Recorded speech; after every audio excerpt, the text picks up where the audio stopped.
Hello everyone! In the last unit, we studied the 10 basic vowels of Hangul. In this unit, we will now study the 14 basic consonants. First of all, you will learn how the 14 consonants were formed and how each one of the 14 consonants sound. And also, you will be able to create letters by combining the consonants with the 10 vowels from last unit. Here are the original 17 letters of Sejong's creation. Now, 3 of these are no longer in use. Can you guess which ones they might be? That's right. These 3 letters are no longer used. Now, I've said that one of the virtues of Hangul is its simplicity. If you look carefully, you will notice that these 14 letters all consist of combinations or manipulations of the same 5 symbols. Yes, only 5 symbols are used to generate all the consonants. Take a look for a moment and see if you can identify these basic symbols. Basic symbols are these. That wasn't that hard, was it? But here is another question. Where did they come from? What was the inspiration for the inventor's choice? Well, all of these letters were formed after the shapes of the mouth and the other articulatory organs we use when we make these sounds. In other words, each symbol represents how each sound is vocalized. 5 sides are involved in the creation of the basic consonants, which are the throat at the most inside part, the molars, and the palate, the lips at the most outside part, and the teeth at the inside again. 5 elements: tree, fire, soil, metal, and water. The principle of 5 elements from the Eastern philosophy was applied to the consonant sounds and their position in the mouth. Consonants can be categorized into 5 separate branches in modern linguistic terms: velar, alveolar, labial, dental, and glottal. The velar sound kiok is the shape of a tongue that blocks the windpipe, and the sound is made when the rear part of the tongue touches the soft palate, also known as the velum. This sound has the shape when you pronounce the final consonant kiok in kak. However, when pronounced as the initial sound, it is pronounced soft K or G. The alveolar sound niun is the shape of a tongue touching the gums of the upper teeth. This is the N sound in English. The labial sound mium is the shape of the lips opening after they have been pursed. The dental sound shiot has a connection to teeth. This stroke represents the tip of the tongue that is touching the back part of the upper teeth. There isn't an exact equivalent in the English sound, and it is slightly different from the S and the C sound. Finally, the glottal sound iung is the shape of a throat, and King Sejong thought that this sound would best represent the glottis, which is the space between the vocal cords. And as a final consonant sound, iung is the same sound ng in song. Then, besides these 5 basic consonants, what are the other 9 consonants? And how were they created? The first principle of letter formation in Hangul is the principle of stroke addition. As you can see, the rest of the 9 consonants were formed by adding a stroke to each one of the basic 5 consonants. Take a closer look. Adding one more stroke, one more stroke, and 2 more strokes. Adding vertical strokes or horizontal strokes. Adding strokes. Second letter is not in use any longer. 2 strokes again. You might have noticed that there are some letters missing from the list. There are these 3, and there are exceptions to the principle of letter formation. These letters are the palatal alveolar sound real, the semidental sound, and the velar sound, which was modeled after the throat. However, these 2 are not any longer in use. Okay, then shall we take a closer look each of the consonants again? 기역 is not a strong K sound or a voiced G sound, but pronounced in a soft K sound in an initial letter. Q is a strong K sound.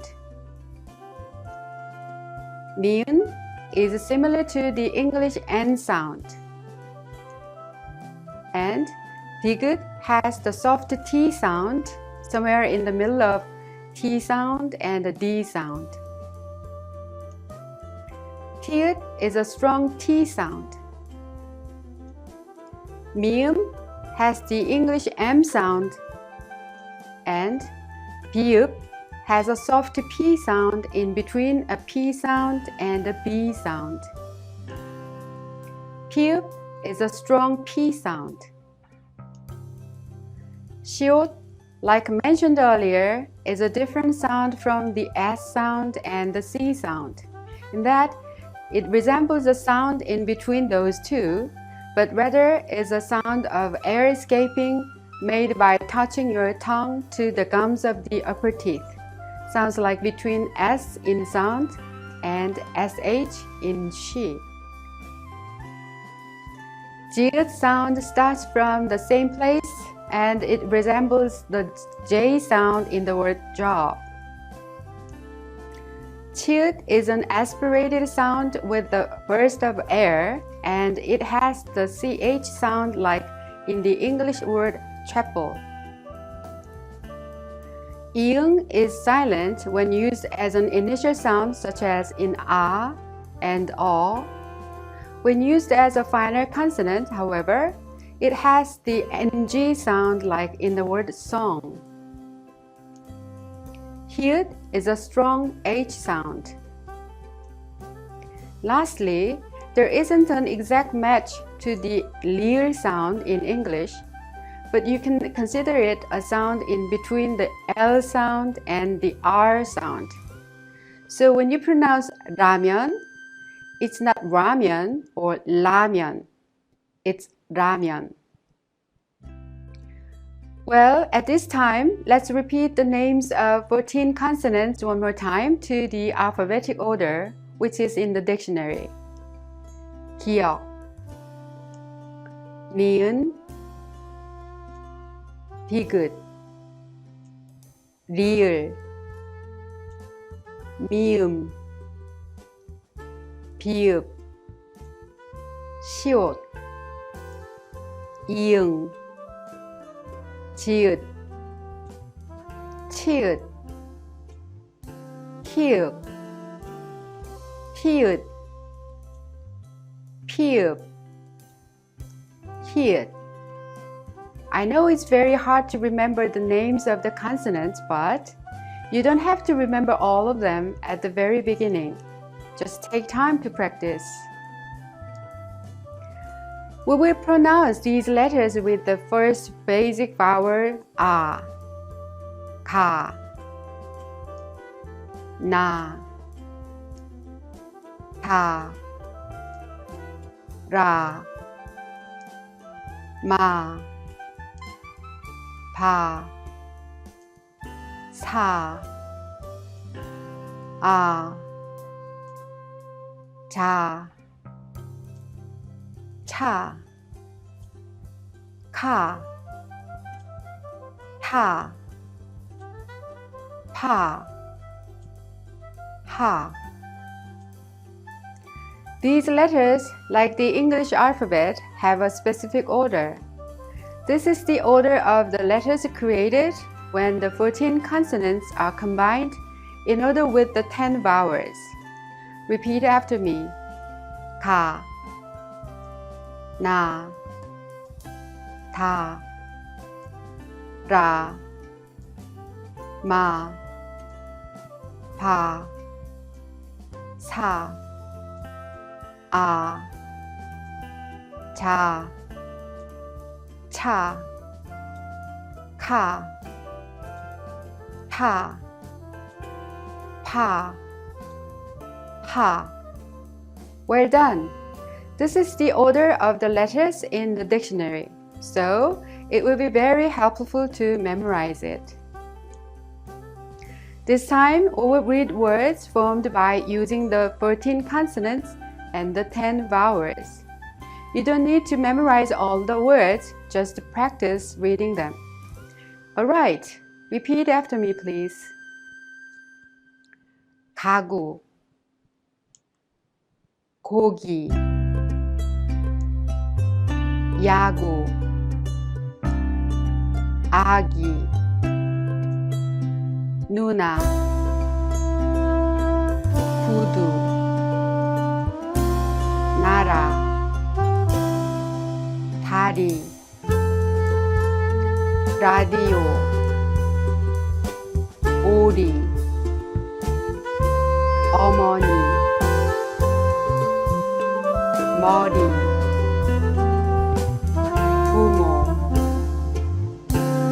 비누, 두부, 보리, 소나무,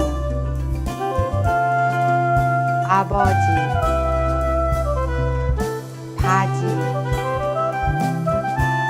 수저, 차, 치마, 기차, 포도, 도토리, 하마, 피리, 키, 코, 파. I think this unit is the most difficult part of learning Korean alphabet, but I hope you just enjoy practicing. That's all for this unit. Thank you. Bye.